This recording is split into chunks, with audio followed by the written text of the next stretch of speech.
All of us are probably guilty of hanging on to too much stuff, I'm a bit naughty about throwing things away. or keep things we should have got rid of a long time ago. This is my home, which doesn't look much like a home at the moment.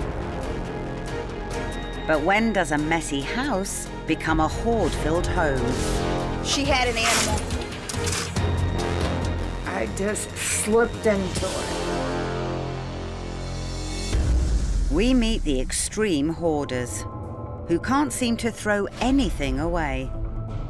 I'm not enjoying doing this. The relationships put under stress. He still treats me like a 2-year-old little girl. I think you need to just do it. And we meet those who battle the toughest conditions to give hoarders back their lives. You start living again. This is Can't Stop, Won't Stop Hoarding.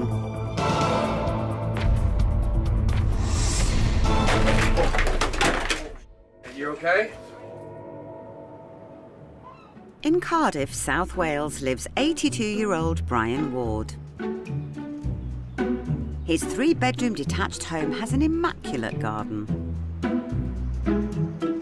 But behind closed doors, decades of obsessive hoarding is taking over every room in his home. I have to confess, I'm one of these people that everything has a use, a second use. So, unless it's real rubbish. His daughter Heather moved out of the home in 1993, and she's been battling with Brian to try and clear the house of clutter ever since. He's a hoarder. He's been a hoarder for ever, as long as I can remember. And he fills the house with stuff. That's him, basically. He's a batty old stick. 2 of the recognised causes of hoarding are loss of a loved one and growing up with a family member who hoards. Brian has experienced both. His mother was a hoarder, so I guess it started when he was born. When my mum died in 1994, he had free rein of the house, and since then he's been unstoppable. Let's have a look what we've got. There's a piece of shoe. There's a piece of leather shoe. What does he keep this for? Brian's hoarding is affecting his family life. His grandchildren have never been able to spend quality time with him at his home. They've not been able to come round, their granddads. There's no space for them. He loves them to pieces, but it just would be nice if he could see a bit more of them. I would love to have them in here at these special times. Difficult situation, but I know I've got to do something about it before it's too late. Recently, Brian broke his back falling off a ladder in the garden. So today, Heather is going to clear some of his home to make it easier for him to get around. He's got little walkways through the house, and I want to make the walkways a bit bigger and perhaps clear a few more runs so as he can get to a bit more of the house. I call the hoard the mountain because it's my personal mountain which I have to climb. So can I throw this tin out? I mean, it's full of... Yeah, but then we've got to find somewhere to put the stuff that's in it. Yeah, the bin. I do so much with the bits and pieces I've got that nothing is really rubbish to me. Okay, do you know where the big vacuum is? Oh, we vacuum fairly frequently. Do you know where Nice the big to one vacuum is? under here. Do you know where the big vacuum is? Well, one you've thrown out. I do realise the place is dusty. I'd love to dust as much as I can, and I do when there's a bit of room to dust. I've been going around with a vacuum recently. Okay, I'm going to take these out to the car now. And then I'm going to take them down the skip, okay? And I'll sort through the papers later. Is that okay? What's in here? Papers. Oh, to be looked at. Yeah, I'll look at them Yes. and take them away. Right. With Brian watching her every move, Heather has only managed to get rid of an armful of clutter from the living room. Even that's too much for Brian. And he sneaks out to pick up the bag of papers when Heather isn't looking. I'm a bit naughty about throwing things away. I know. Naughty boy. Smack on my wrist. Brian's inability to throw anything away isn't unique. 4,000 miles away, behind the pristine exterior of this sunny Florida home, lies a harrowing secret. 74-year-old Sandy Newman is an extreme hoarder.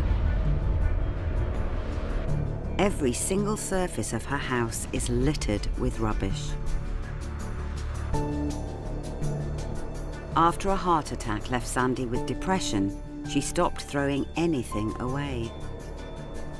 It's been upsetting and unnerving because it isn't like me. It's the total opposite. It's been a shock to me. I just slipped into it.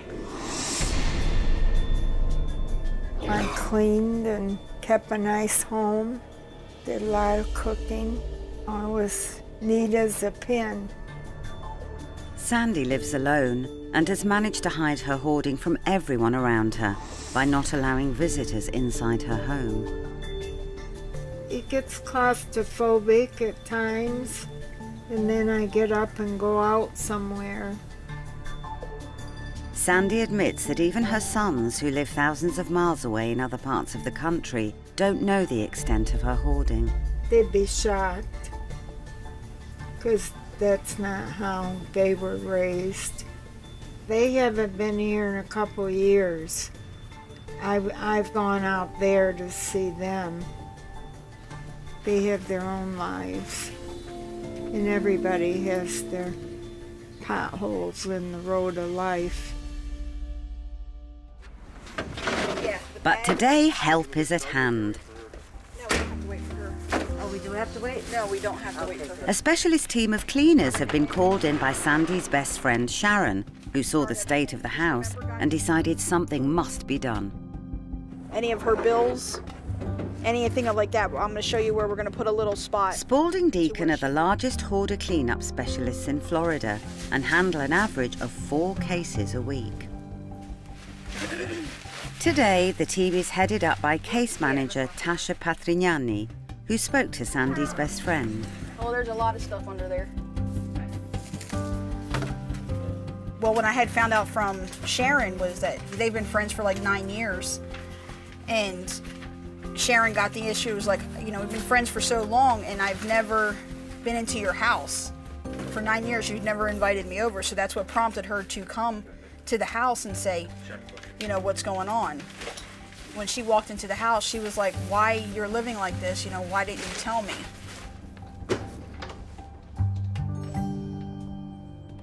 We're throwing the clothes away, right? No. Put all the clothes in this bag right here. With 7 years on the job, Tasha knows that it's hard for Sandy to accept help with her problem. After talking with her yesterday, she was trying to push me away. She just said, I feel so embarrassed that you're here. And, you know, I just noticed some people get to the point where something like that'll happen, but they, you know, have all good intentions and don't anticipate on this happening. As the crew clear the dining room, there are signs that Sandy's piles of rotting food have attracted unwanted guests. See, and this is animal droppings, like right here. Disease-carrying cockroaches. And the more they clean, the more roaches they uncover. Sandy's home is infested. In Cardiff, Brian Ward's gigantic hoard is taking over his home. Is that the one? His daughter Heather wants to help and has called in specialist declutterer Jeffrey Avery and his assistant to clear Brian's lounge of nearly 2 decades of hoarding. We're going to take it all out so that he's got an idea of what it's like with just a sofa and a couple of chairs in there. And hopefully I'll give him an idea of how big the room actually is and what it would be like to live in an uncluttered space, which most of the people I know do. Heather is hoping a rubbish-free lounge will mean her children can come and visit their grandfather in his home. But getting him to agree to throw anything away is going to be tough. I think we're going to have a few arguments, why he's got 8 televisions in there. I still can't get to the root of that. The problem I think he's got is that he still treats me like a 2-year-old little girl. It's not going to be easy. We're going to have to take everything out. I think he's going to flap a lot. See how it goes. Jeffrey has 15 years of experience dealing with obsessive hoarders like Brian, and knows that days like today can stretch relations to breaking point. I think we're going to see a little bit of friction here today with her and her dad. I think there might be some fights going on, but yeah, I'm going to try and be the middleman and make things easy for them. This is where we're going to do all the grading. By grading, I mean sorting out recycling items that will go in the green bags, pure rubbish will go in these black bags, and anything that's going to be retained will go in the boxes. Right, Heather, Brian, let's get this job done. Yes. There's a lot to clear, so let's get There is, let's it, get yeah? Okay, so yes, okay. straight away. Take that one out, please. And I need another empty box in here straight away. Dad, stay out of the way if you can. Right, let's see if we can amalgamate these two. You want to keep this? Oh, for the moment, stick it in. Well, no, for the moment, this is the opportunity to get rid of it, isn't it? I think he's a bit nervous today. I'm not going to throw anything out that he says no to, but I don't think he believes me. I'm always worried about things might get broken or, I don't know, not necessarily destroyed, but certainly moved, and moved out of context. As Jeffrey starts to tackle the colossal mountain of clutter, it becomes clear it's going to be hard for Brian to let him get on with it. Yeah. What I think, Brian, what about you go outside with Heather? we're not going to throw anything away. Yes, all right. We're going to bring it out to you and Heather so Yes, you can go okay, through it. right. And, What I would say, these... because of your back, you know, and I'm in a position to be able to lift this stuff out. You don't Yes, want to do I'm it. not. Yeah. I try, but I shouldn't. Dad, come on.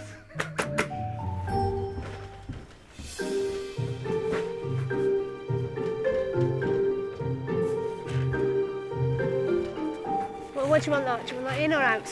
That goes with these, you see. Yeah, do you want to keep it or no? Well, yes, that's why they've been there always. Jeffrey soon begins to uncover all manner of items that most of us would keep in the garden shed. A lot of DIY stuff I'm seeing. There's light bulbs. It's a beanbag. It's a brand new angle grinder there, Brian. Don't look like you ever used it. Hmm? Do you know you had that? Do you remember? Because it's. Oh, I knew I had It's it, never been out. but I didn't know where it was, you see. Little magazines. Whole box of little magazines. Then Jeffrey finds something else that Brian has mislaid. Brian! Dad, they need you. Brian, are you going to buy dinner now? Because I've found a big stash of cash here. Sorry, go on. That's the Are you buying dinner? I've found a stash of cash, look. Oh, that's quite It's feasible. full of money. Yes. Well, check that one. Find the 50s now. Clydesdale Bank. I suppose it's worth a fiver somewhere. As the clear-out continues, Jeffrey spots an old television he's sure can be thrown away. Brian! Brian! Hello. I found an antique. I think they used to call them CRT. Is it that from over there? They don't even work. Brian has 8 televisions in his lounge, Just keep the best. and he doesn't want to part with any of them. Well, I don't know. All right, come up well with Heather.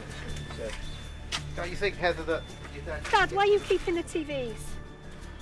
Do you want to keep in the TVs? We don't necessarily need them in boxes. No, do you need the TVs? They're the big type. Do you need to have 8 TVs? Why are you keeping them? I don't need to use 8, no. So why are you keeping 8? Well, look, I said we haven't time to go through all those now. Yeah, but you could just say, let's put them out, and they would go. I don't want them to go. I'd have sent them away Give up. myself before. They were... Thing is, you've never made TVs. You don't know what's wanted and what isn't. Well, nobody uses them anymore. Of course they do. For retired BBC engineer Brian, the thought of throwing away his old televisions is too much. I'm told, oh, what do you want that for? You don't want that. It's a load of rubbish. Look, half a valve in there and the top's fallen off or something like that. When you first made television sets, it was really something. I can't throw that away. It's history, it really is. The stress of trying to clear out his hoard is starting to take its toll on Brian. I'm not enjoying doing this. I should enjoy it when it's done. A week later, and I can sit down and think, well, thank heaven that's done.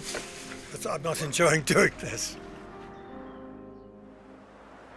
Brian isn't the only one struggling to balance his hoarding with everyday life. On the outskirts of Bristol, 52-year-old Paul Hampson's 14 years of obsessive hoarding is making it impossible for him to live a normal life. I'm juggling quite a few balls and I'm dropping quite a few of them as well. His giant hoard is taking over his entire flat, a van, and 2 cars.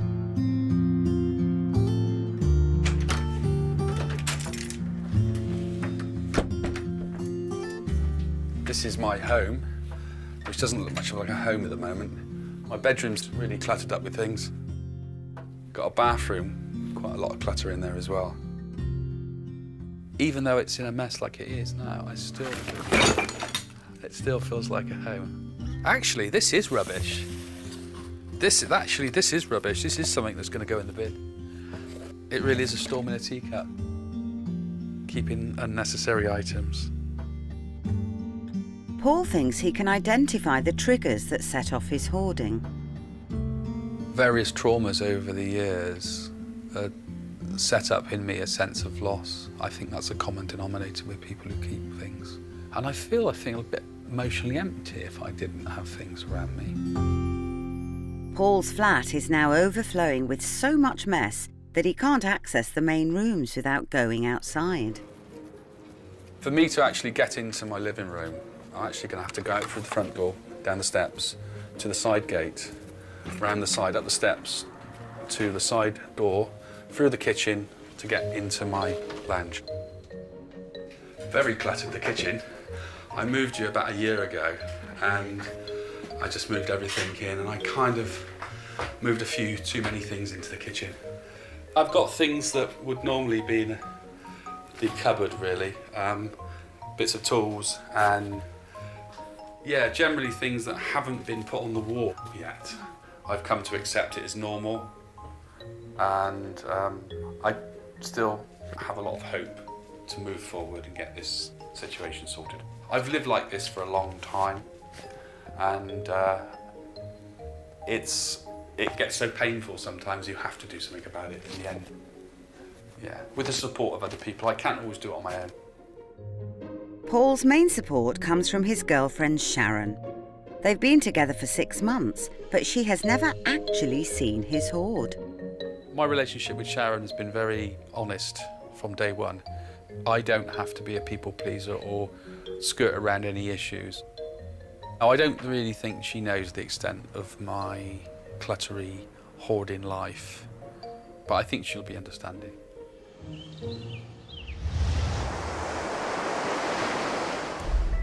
4,000 miles away in Florida, Tasha and the team are systematically tackling extreme hoarder Sandy's home to help her reclaim her life. Sandy's coffee machine is taking pride of place on the kitchen floor. It's surrounded by a giant pile of coffee filters, and there is what appears to be a large amount of coffee everywhere. Sandy can't have cooked a meal in her kitchen for years. It's packed. It's a packed house in there. With temperatures in Tampa over 30 degrees and no air conditioning, most of the crew wear masks to hide the stench of rotting food and ammonia. Very wet. Oh, that one. Don't fall. Matt almost slips in the layer of grime on the floor. You would have been doing a split. Are we running home? Microwave for throwing away. Oh, are we? Yes.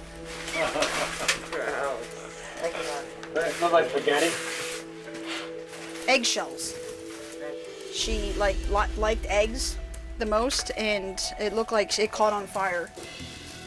I had a fire in the frying pan not too long ago, and it caught the eggshells next to it before I got it put out. It was scary. I never had a fire before. Oh. Matt and Bobby tackle the fridge. Sandy hasn't used it for months. Everything in it is either rotten or out of date. Oh, more spaghetti with mold on it.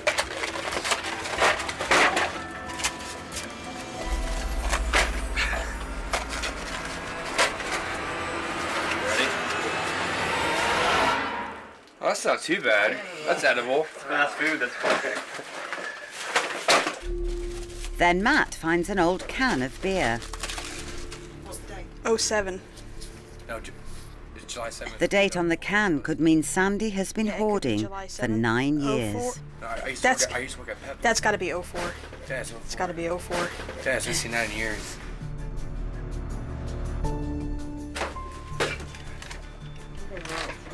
I think it's roach poop. Yeah. Incredibly, the black stuff that's covering the fridge are cockroach droppings. Roaches are inhabiting every single part of Sandy's home. Bleach it. We'll vacuum it out and then bleach. As Bobby and Matt are finally clearing the floor, they make a shocking discovery. What is that right there? No, come up. Yeah.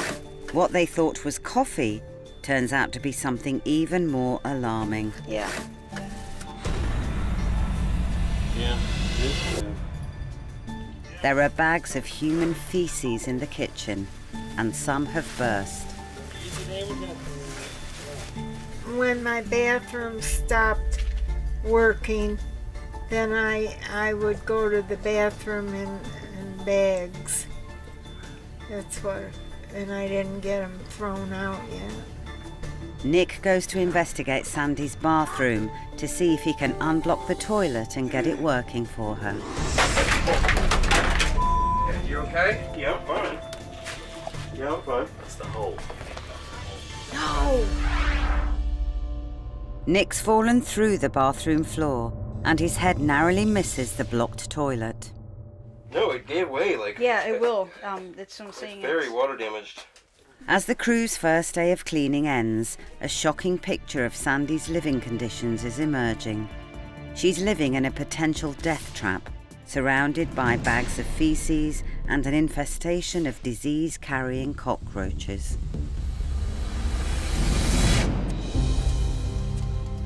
At 82-year-old Brian Ward's home in Cardiff, specialist declutterer Jeffrey is still clearing 19 years' worth of mess from the lounge.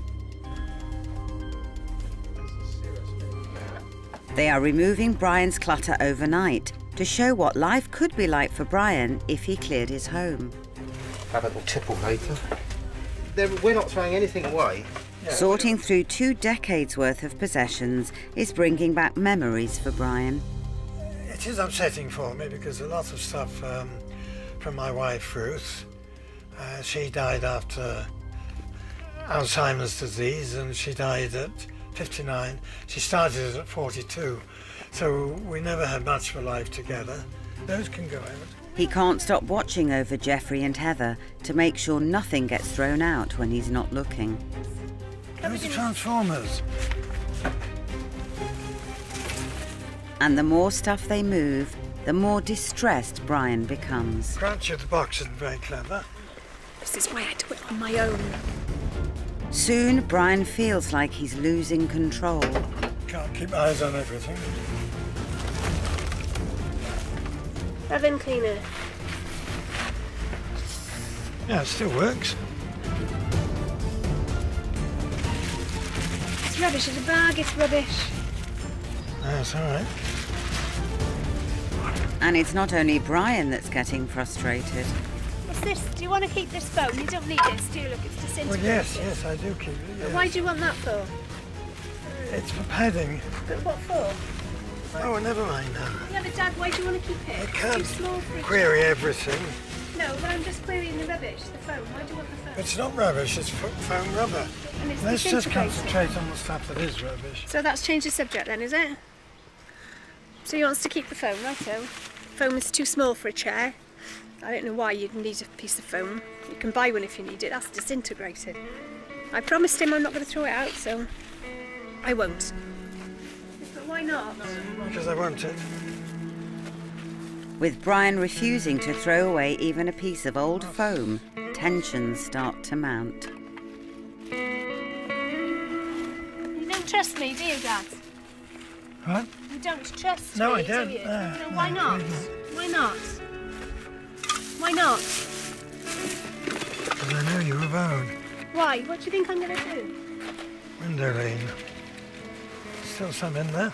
I know what is valuable and I know what's rubbish. I know that free newspapers from 2005 are rubbish. I know that window lean that's separated is rubbish. I know old toothbrushes are rubbish. You see, I put some stuff in a bin and he had to go through the bin after me. He still thinks I'm about 5 years old, I think. With Brian seemingly unable to throw anything away, Heather has to hide bags of rubbish in her car as soon as they're full. The reason I put it in the car is because I know then it's all rubbish and hopefully he didn't see me putting it in. That way, if I've got it in my car, I kick it down to the recycling centre and it's gone.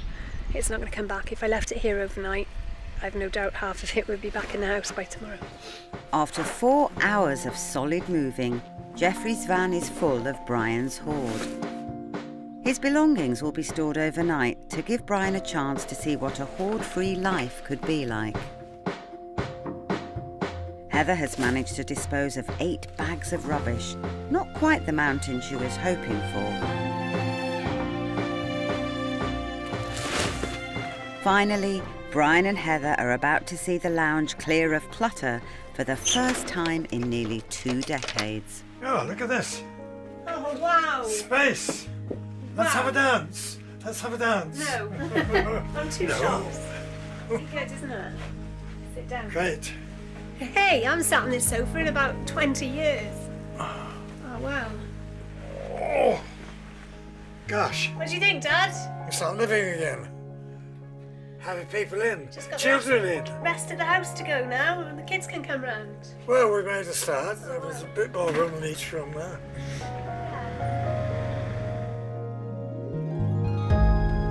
Still a bit tatty around the edges, as you can see. It's never going to be immaculate, but I'm really happy with what we've done. Yeah.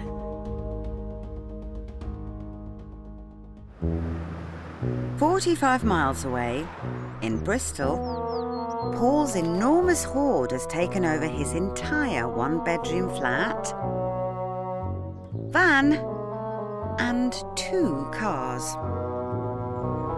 Paul has been dating his girlfriend Sharon for 6 months after they met at a local swimming pool. I cheekily asked her if she wanted to come for coffee. And she said yes. And we got to know each other quite slowly. Sharon has never been to Paul's flat. He usually goes to her house, but today he's invited around for dinner. He told me that I could come to his house. He has said that there's a lot of stuff and that he's been hoarding for a while. That he's been making it ready and cleaning. Inside his flat, Paul is waiting for Sharon, and he's already armed with excuses as to why he hasn't cleaned up anything yet. I was going to clear the kitchen and I was going to clear the front room, the lounge, and put the duvet on the bed and everything. So as yet I haven't done that.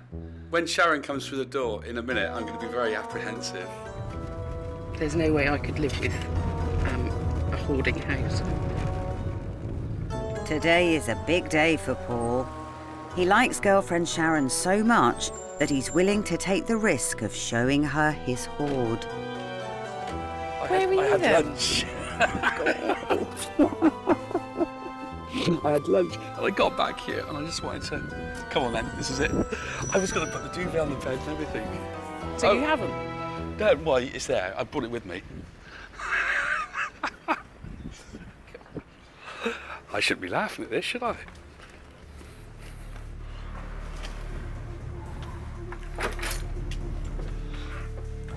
Oh my word. Oh my word. Okay. Can you get in, Sharon? Just about. Just about.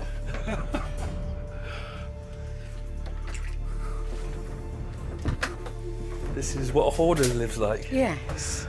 Oh my word. There's the duvet, ready to go on the bed. Where? There. There's the duvet. Oh my goodness. That's a lot of stuff. It's pumped up. It's not. It's much less than what it looks. You've put a blind up. Put a That's blind up. fantastic. Yeah, and I had the other ones to go up, but they didn't fit, so I've had to make them fit. But you knew it was going to be a shock. I did. Yeah. For Paul to show Sharon his kitchen, he has to lead her back outside and through the side door. It's the sticking one, isn't it? Unfortunately, the kitchen still looks more like a building site than anything else. Sharon? This won't take a lot of clearing up. I have put a blind on the window. Wow. Okay. Paul is convinced he will have the kitchen cleared up in time for dinner. But Sharon isn't so sure. How are we going to cook? I don't know until I come back and it's all cleared. It's going to be okay. Yeah, it's going to be okay. I think he's being optimistic. I'm always optimistic. That's the problem. I project. I project a shorter time. I think you need to just do it. It would be more manageable if we ate at your place. I think that's disappointing. Even though the extent of Paul's hoarding might be frustrating for Sharon, it's clear she is going to stick by her man. Talk about bringing us too close together. You will get it together, won't you? Yes. I feel confident that Sharon's relationship with me is strong enough to overcome this situation, and I don't think it'll be long before my home's more habitable.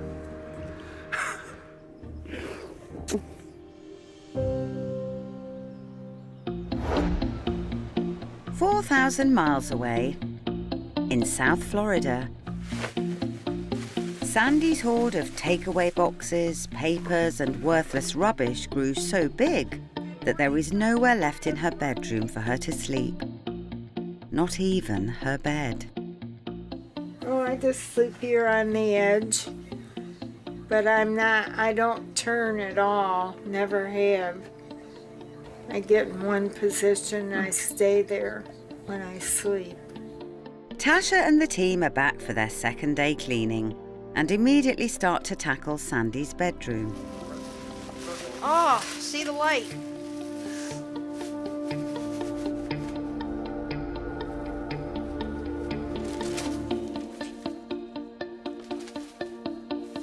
There is layer after layer of newspapers and rubbish. In the end, Matt brings in a shovel to speed up the process.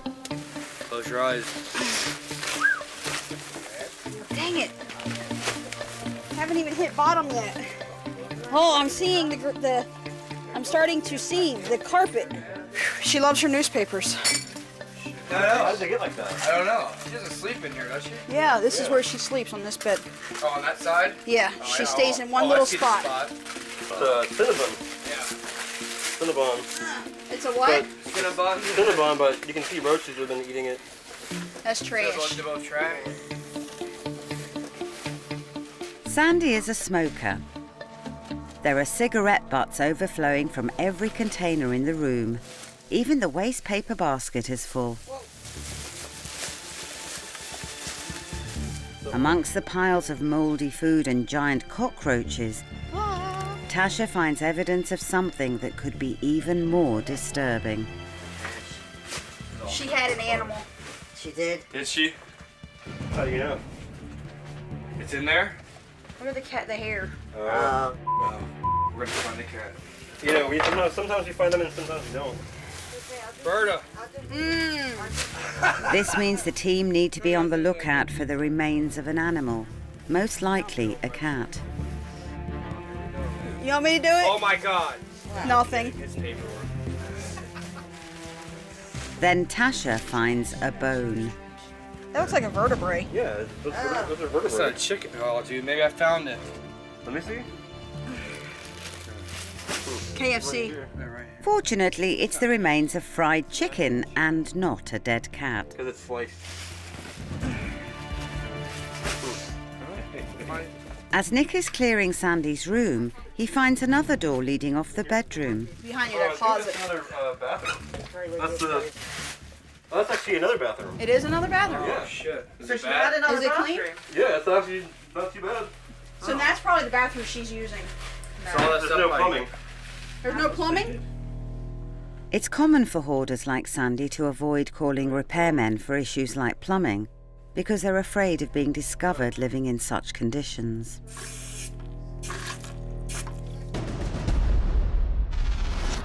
Back in the bedroom, Tasha and the team have managed to clear the floor and make some headway. Christmas decorations.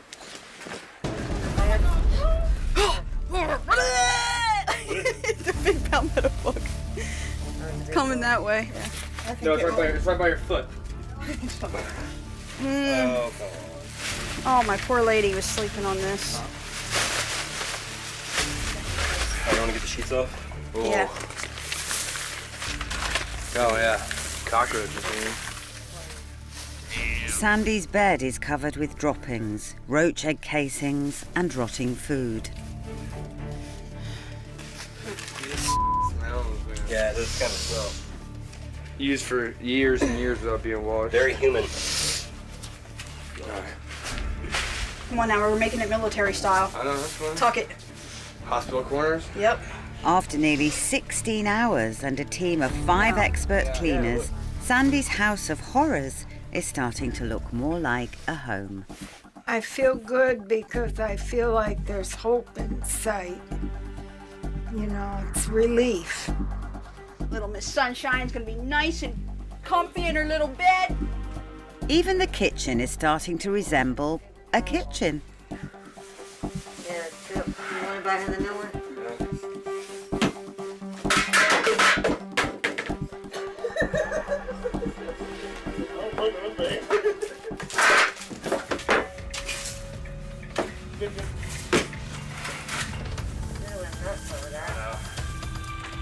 Did you hear it? Look.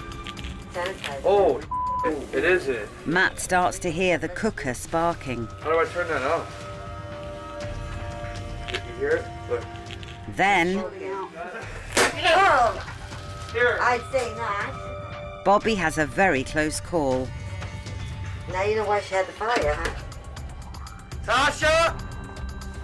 It almost hit, burned her right in her eye. Thank God she's so short.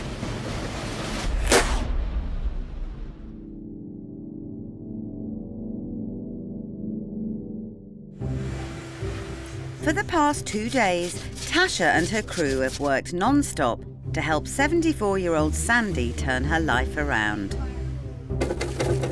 I don't take it home with me, but it stays with you. But the end result makes their job worthwhile. It's coming off. I'm helping a lot of these people and get their life turned around, and maybe they'll get the wake-up call and say, hey, you know, this is literally going to kill me if I keep living like this. It's sad, and it's unfortunate that these people live this way. They've thrown out a staggering 46 bags of rubbish, removed bags of feces from Sandy's kitchen, Oh my God. and cleared cockroaches and droppings from almost every surface in her home. Oh, Just 2 days ago, Sandy was drowning under a gigantic hoard. Now, the house is unrecognizable. All that's left for Tasha is to show Sandy around her new look home. I'm gonna show you the kitchen. The only thing is don't turn this on yet until you actually put water in it because there's a heater in it. yes, that's true. I remember that. Oh, it looks nice. It looks very nice.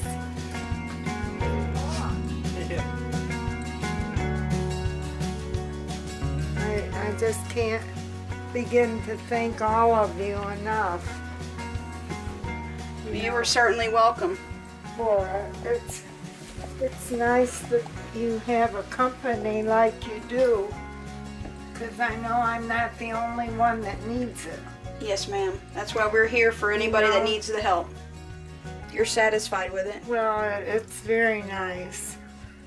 You know, I really am most appreciative. The team leaves Sandy to her clutter-free home. Only time will tell if she keeps up their good work. And it's not only Sandy that's enjoying a hoard-free living space. In Cardiff, specialist declutterers have helped 82-year-old obsessive hoarder Brian Ward and his daughter Heather clear his lounge of 19 years' worth of clutter. Previously, Brian's home was so full of mess, his grandchildren were unable to visit. Honestly, I can't remember the last time they really came round. If we've been picking fruit in the garden in the summer, they've come down, but then they've been outside, so they don't really know what the inside of the house is like. Now Brian is waiting for his daughter Heather and his 3 grandchildren Isabel, Cassie and Kieran to arrive. Come on. This will be the very first time Brian's 3 grandchildren will have seen the lounge free of his hoard.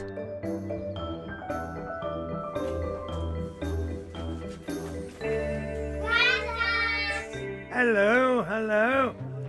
Welcome to Granddad's new look home. I do think I'm in a different house. It's very clean. Give Granddad a kiss. Heather is hoping that spending time with his grandchildren will make Brian realise what life could be like if he cleared the house of his hoard. It's a big shame because they're 10 and 8 now. And he's missed out a lot, so hopefully he'll realise that he's missed out and then do something about it. The hoard has put enormous strain on Heather's relationship with her dad.